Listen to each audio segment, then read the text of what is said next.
Everyone and welcome to instant biology by doctor Neelabh. आज जिस topic पे हम बात करने वाले हैं वो है कॉलोनी पीसीआर। हम लोगों ने शुरुआत की थी एक लेक्चर सीरीज की जिसमें हम डिफरेंट वेरिएशंस ऑफ पीसीआर के बारे में बात कर रहे थे। तो ये उसी लेक्चर सीरीज का सेकंड पार्ट है जिसमें हम लोग कॉलोनी पीसीआर के बारे में बात करेंगे। तो बिना देर किए हुए शुरू करते हैं। कॉलोनी पीसीआर क्या होता है, उसका पर्पस क्या है। तो देखिए, colony PCR is used for screening recombinants from transformation products. It is used for screening recombinants from transformation products. अब समझने की बात क्या है, आपने मेरे पुराने लेक्चर्स देखे होंगे जिसमें हमने बात की थी कि कंपिटेंट सेल्स कैसे बनाते हैं, फिर ट्रांसफॉर्मेशन किस तरीके से किया जाता है। ये सब चीज़ें हम पहले के लेक्चर्स में डिस्कस कर चुके हैं। यहाँ पे जो कहानी है वो ट्रांसफॉर्मेशन के आगे की कहानी है। जरा देखते हैं कि किस तरीके से पहले चीज़ें हम लोगों ने देखी थी। पहले हम लोग क्या कर रहे थे कि कंपिटेंट सेल बना रहे थे, कंपिटेंट सेल्स बना रहे थे। और कंपिटेंट सेल बनाने के बाद यानी कि सेल जो है वो प्रोन हो गया है कि अब वो बाहर से जो हमारा जीन ऑफ इंटरेस्ट है, यानी कि बाहर जो इसके हम जीन ऑफ इंटरेस्ट जो इसके अंदर डालना चाहते हैं वो उसको लेने के लिए अब ये ससेप्टेबल है, अब ये ले सकता है। तो क्या हुआ, कंपिटेंट सेल बन गया। तो उसके बाद हमने अपना जीन ऑफ इंटरेस्ट इसके अंदर डाला। उसके बहुत सारे तरीके थे, कैल्शियम क्लोराइड और इलेक्ट्रोपोरेशन वगैरह के थ्रू हमने इसको हमने इंसर्ट करवा दिया जीन ऑफ इंटरेस्ट को। उसके बाद क्या हो गया, उसके बाद हमारा हो सकता है कि ट्रांसफॉर्मेशन जो है वो हो गया हो या नहीं हुआ हो, यानी कि जो हमारा जीन ऑफ इंटरेस्ट था वो इंसर्ट हो गया हो या नहीं हुआ हो। तो ट्रांसफॉर्म्ड या नॉट ट्रांसफॉर्म्ड हम लिख सकते हैं। ये नॉट ट्रांसफॉर्म्ड।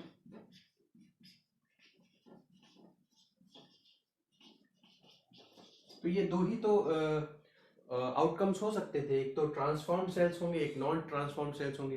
तो इनको पता लगाने के लिए कि ट्रांसफॉर्मेशन हुआ है या नहीं हुआ है, उसको पता लगाने के लिए कई तरीके हैं।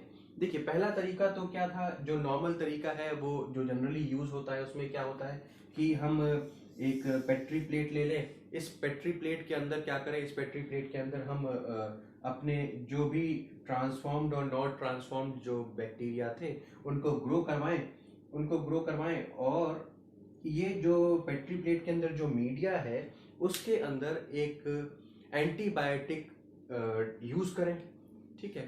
तो जो भी ट्रांसफॉर्म्ड सेल्स होंगे वो क्या होंगे, उनके अंदर वो एंटीबैक्टीरियल जीन पाया जा रहा होगा, जिसकी वजह से वो यहाँ पे सरवाइव कर जाएंगे। जैसे कि सपोज करिए ये ब्लू वाले जो हैं ये ट्रांसफॉर्म्ड सेल्स हैं और इनके पास एबिलिटी है, इनके पास जीन है कि वो एंटीबायोटिक रेजिस्टेंस प्रोवाइड कर सकें। सपोज करिए इस पेट्री प्लेट के अंदर हमने यूज किया हुआ है एम्पिसिलिन यूज कर रखा है। तो जब एम्पिसिलिन है तो वही ग्रो करेगा, वही बैक्टीरिया ग्रो कर पाएंगे जो एम्पिसिलिन रेजिस्टेंट जीन शो करेंगे। तो अगर ट्रांसफॉर्मेशन हुआ है, सही ट्रांसफॉर्मेशन हुआ है, तो ये वाले जो बैक्टीरिया जो ब्लू कलर वाले हैं इनके अंदर ट्रांसफॉर्मेशन हुआ है तो ये ग्रो कर जाएंगे और बाकी जो ब्लैक वाले हैं उनकी डेथ हो जाएगी। तो एक तो ये तरीका है कि आप रेजिस्टेंट जीन की मदद से आप ट्रांसफॉर्मेशन चेक कर सकते हैं। दूसरा क्या है, ब्लू वाइट स्क्रीनिंग के थ्रू भी आप ट्रांसफॉर्मेशन चेक कर सकते हैं। और तीसरा इंपॉर्टेंट तरीका क्या है, तीसरा तरीका ये है कि आप पीसीआर के थ्रू भी ये चेक कर सकते हैं कि आपका जो ट्रांसफॉर्मेशन हुआ है वो कितना अच्छा हुआ है या नहीं हुआ है। ट्रांसफॉर्मेशन वो किस तरीके से पीसीआर से चेक कर सकते हैं वो हम देखेंगे यहाँ पे। तो कॉलोनी पीसीआर एक बहुत बेहतरीन टेक्निक है जिसके थ्रू आप डायरेक्टली कॉलोनी को यूज करके जो ट्रांसफॉर्मेशन आपने करवाया था उसके बाद जो कॉलोनीज मिली हैं उसको डायरेक्टली यूज करके आप ये पता लगा सकते हैं कि जो भी ट्रांसफॉर्मेशन हुआ था वो ठीक हुआ था कि नहीं हुआ था। चलिए देखते हैं कैसे। प्रोसीजर क्या है इसका। यहाँ पे जो ट्रांसफॉर्म्ड कॉलोनीज हैं या जो ट्रांसफॉर्म्ड और अनट्रांसफॉर्म्ड कॉलोनीज का जो मिक्सचर है, वहां से आपने अपनी ट्रांसफॉर्म्ड कॉलोनी जो आपको लगता है वो उठा ली, यानी कि कॉलोनी पिकअप कर ली, बैक्टीरिया या फंजाई जो भी जिस भी चीज की कॉलोनी थी वो। तो वो किस तरीके से पिकअप करेंगे, बहुत एहतियात से इसको पिकअप करना है। एक टूथ पिक यूज करके पिकअप कर सकते हैं या अपनी पिपेट की जो टिप होती है उससे आप पिक कर सकते हैं। तो वहां से आपने एक कॉलोनी को पिक कर लिया, ठीक है। अब कॉलोनी को पिक करने के बाद उसको ऑटोक्लेव्ड वाटर में डाल देते हैं, ठीक है। ऑटोक्लेव्ड वाटर आपने एक पेंडॉफ ट्यूब में लिया, ऑटोक्लेव्ड वाटर उसमें अपनी कॉलोनी जो थी उसमें डाल दिया। अब नेक्स्ट प्रोसेस क्या है कि आप उसको 94 डिग्री सेंटीग्रेड पे हीट अप करेंगे, ठीक है। 94 डिग्री सेंटीग्रेड पे हीट करेंगे, जिसकी वजह से आपको समझ में आ रहा होगा क्या होगा, डीनेचुरेशन हो जाएगा और सडनली उसके बाद उसको चिल कर देंगे, यानी कि सडनली टेम्परेचर बहुत नीचे ले आएंगे। तो ये सडन हीटिंग और सडन कूलिंग की वजह से क्या होगा, जो सेल वॉल सेल मेम्ब्रेन थी वो क्या होगी, वो डिसरप्ट हो जाएगी। और जिसकी वजह से क्या हो रहा होगा, जिसकी वजह से जो आपका टेम्पलेट था या जो डीएनए था वो निकल करके बाहर आ जाएगा, यानी कि उस जो लिक्विड आप यूज कर रहे थे उसमें आ जाएगा, ठीक है।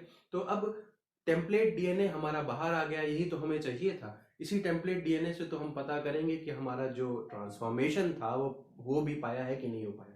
चलिए, डीएनए बाहर आ गया। अब हम इसके अंदर पीसीआर मास्टर मिक्स, आपको पता ही है जितनी भी पीसीआर में जरूरी चीजें हैं वो सारी की सारी चीजें पीसीआर मास्टर मिक्स के अंदर होती हैं, चाहे वो डीएनटीपीज हो चाहे टैक हो, ये सारी की सारी चीजें आप पीसीआर मास्टर मिक्स के अंदर डालकर पीसीआर मास्टर मिक्स आप उस सॉल्यूशन के अंदर डालेंगे और उसके बाद पीसीआर को परफॉर्म कर देंगे। देखिए ध्यान दीजिएगा, यहाँ पे जो प्राइमर यूज हो रहे हैं, जो प्राइमर यूज हो रहे हैं वो उस वेक्टर के होंगे जो आपने वेक्टर यूज किया था। समझने का प्रयास क्या करेंगे, जरा देखिए यहाँ पे सपोज करिए ये वेक्टर था, ये वेक्टर था और इसके बाद यहाँ पे आपके जो ट्रांसफॉर्म जो डीएनए था वो है, और उसके बाद फिर से यहाँ पे हम वेक्टर लगा दे रहे हैं वेक्टर का।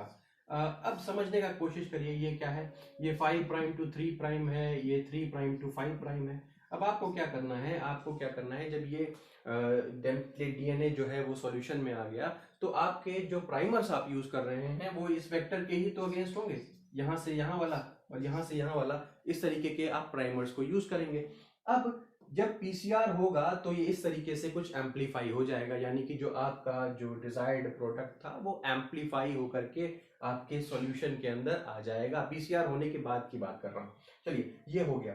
अब इसको मैंने यहाँ पे एक फिगर के थ्रू भी समझाया है। देखिए यहाँ पे हमने कॉलोनीज को ग्रो करवाया और टिप की मदद से हमने इस कॉलोनी को उठा करके बाहर ले लिया, यानी कि एक अपेंडोफ ट्यूब या कोई भी ट्यूब में आपने इसको ले लिया। उसके बाद हीटअप किया जिसकी वजह से डीनेचुरेशन हुआ और चिलिंग हुई। चिलिंग की वजह से क्या हुआ, ये सारा का सारा जो भी उसका जो वॉल था वो ब्रेक डाउन हो गया और जो आपका डीएनए था वो बाहर आ गया। यहाँ तक की चीजें हमने कर ली थी। उसके बाद पीसीआर मास्टर मिक्स डाल दिया, फिर पीसीआर करवा दिया, पीसीआर हो जाएगा तो कायदे से जो पॉसिबल जो हम सोच रहे हैं, जो हमारी हाइपोथेसिस है वो क्या है कि एम्पलीफिकेशन हो जाएगा अगर हमारा ट्रांसफॉर्मेशन हुआ होगा तो। ठीक है साहब, चलिए एक चीज मैं बताना यहाँ पे भूल गया, हीटिंग की वजह से ये लिबरेशन ऑफ डीएनए भी होगा, यानी कि डीएनए जो है बाहर आ जाएगा, और inactivation of nucleus and protease. जो भी उस सेल के अंदर उस कॉलोनी के अंदर न्यूक्लियस या प्रोटीएस पाए जा रहे थे वो हाई टेम्परेचर की वजह से क्या होंगे, वो हीट लेबाइल होते हैं, तो हाई टेम्परेचर आप दे देंगे तो वो उनका काम जो है वो खत्म हो जाएगा, वो काम नहीं कर पाएंगे, जिसकी वजह से डीएनए जो है अब सेफ रहेगा। तो ये दो काम हो गए आपके, ये क्लियर हो गया। अब इसके बाद हमारे पास जो एम्पलीफाइड प्रोडक्ट है, एम्पलीफाइड प्रोडक्ट को हमने क्या किया, हमने एक एगेरोस जेल पे, ये एगेरोस जेल है, जो एम्पलीफाइड प्रोडक्ट है उसको एगेरोस जेल के ऊपर रन करवा दिया।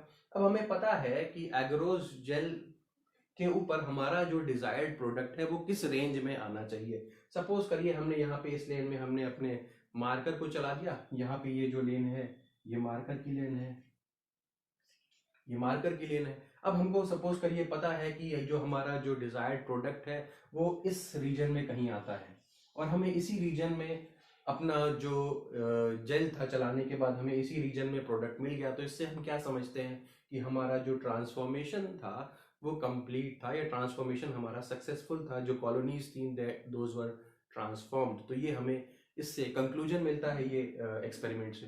तो इस तरीके से हमने देखा कि कॉलोनी पीसीआर के थ्रू हम डायरेक्टली डिटरमाइन कैसे कर सकते हैं कि आखिर जो हमारा ट्रांसफॉर्मेशन का जो एक्सपेरिमेंट था दैट वाज सक्सेसफुल और नॉट। ये क्लियर हो गया। अब आते हैं एडवांटेजेस के ऊपर, इसकी क्या क्या एडवांटेजेस हैं। बहुत फास्ट एंड रिलायबल मेथड है। इससे बहुत जल्दी ही हम कॉलोनी के स्तर पे पता लगा सकते हैं कि वो ट्रांसफॉर्म हुई है कि नहीं। बहुत सारे साथ ही साथ हमको जितने ज़्यादा ट्रांसफॉर्मेशन प्रोडक्ट्स हैं हम उनको एनालाइज कर सकते हैं साथ ही के साथ। बस आपको यहाँ पे पीसीआर के जो प्राइमर्स हैं वो अलग अलग यूज़ करने पड़ेंगे और आपको पता चल जाएगा कि आखिर आपका जो प्रोडक्ट है वो प्रेजेंट है कि नहीं है, ये क्लियर हो जाएगा। अब इसके लिए अब आप इसी मेथड से पूरी जो cDNA लाइब्रेरी है उसको बहुत ही आसानी से स्क्रीन कर सकते हैं। cDNA लाइब्रेरी की स्क्रीनिंग के लिए भी ये टेक्निक यूज की जाती है। तो ये क्लियर हो गया होगा। तो ये कुछ एडवांटेजेस हो गए आपके कॉलोनी पीसीआर की। तो आई होप ये लेक्चर आपको पसंद आया होगा। अगर पसंद आया है तो प्लीज़ लाइक करिए और मेरे चैनल को सब्सक्राइब करिए। और अब मैं एक चीज़ और अनाउंस करना चाहता हूँ कि नए बैचेस CSIR के दिसंबर फर्स्ट वीक में शुरुआत होने वाली है। अगर आप इंटरेस्टेड हैं तो प्लीज़ हमें ज्वाइन करिए। कमेंट बॉक्स में आप टाइप करके अपना इंटरेस्ट हमें बता सकते हैं। We can contact you. Thank you so much. Have a great day.